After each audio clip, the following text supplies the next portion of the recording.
New at 6 on this Thursday, he was part of a heroic effort to try to save a pregnant woman and her teenage son, but ended up badly injured himself, trapped in a garage after a gunman shot him twice. Pull the chain.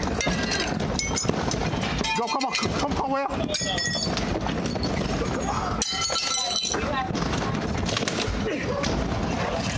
It is hard to forget this body cam video showing Henry County Police helping free Officer Taylor Webb, who was hurt too badly to stand and open the garage door himself. 2 years have passed, but he says he still has not fully recovered from his injuries. And now he tells Caitlin Ross he is in a legal battle with the county to get workman's comp in a story you'll only see on 11 Alive. Caitlin?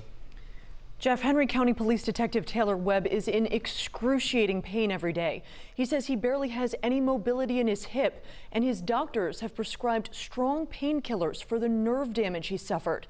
But he says the pain of feeling left behind by his department is what hurts the most. A police flag hangs outside the home of Henry County Police Detective Taylor Webb.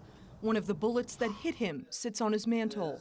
The actual bullet, they pulled out of my hip. He can remember every minute of that standoff in 2019 when a man took his pregnant girlfriend and her teenage son hostage. Officer Webb was shot in the chest and hip as soon as he kicked in the home's door. My fingers were starting to tingle. I knew I had maybe a minute and a half left before I would most likely lose consciousness. He took cover inside the home's attached garage, where he found the pregnant mother had been shot hours earlier. Another officer broke the garage door to help Webb escape. At the time, the department called them all heroes, even awarding them with the Purple Heart. Thought the right thing to do was get back to work as fast as I could. A, because I needed to financially, and B, it's just that was the right thing to do. And I was still in chronic pain. It never went away, but I just doing the best I can. Eventually, he says the pain prevented him from doing his job, and doctors told him he needed to stop working. That's when he says workers' comp stopped paying him anything at all. We had our lights cut off a couple times. We had our water cut off.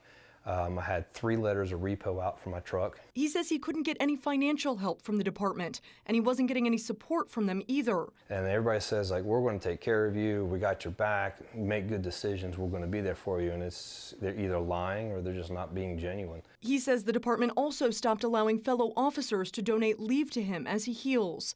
His attorney says since then, the department hasn't paid him in 2 months.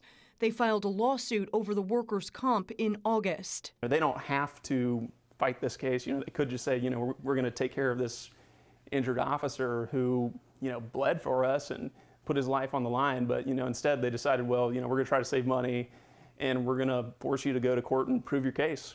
Webb says he thought his sacrifice was worth more than that. And after fighting so hard and then going back to work and doing what I thought was right, it's terrible. I mean, you feel really disappointed and let down.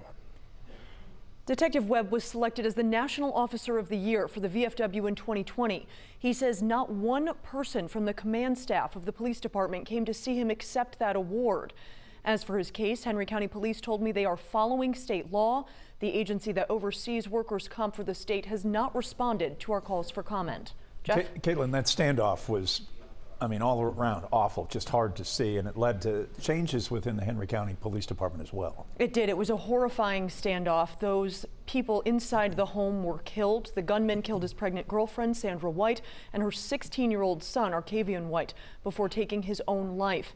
A second officer was also injured in that shootout. At the time, Henry County Police told us the situation made them realize they needed their own armored vehicle, along with more bulletproof helmets and night vision goggles for when the standoff stretched into the night. County commissioners immediately agreed to those purchases. Caitlin, thank you. Keep us updated on this story.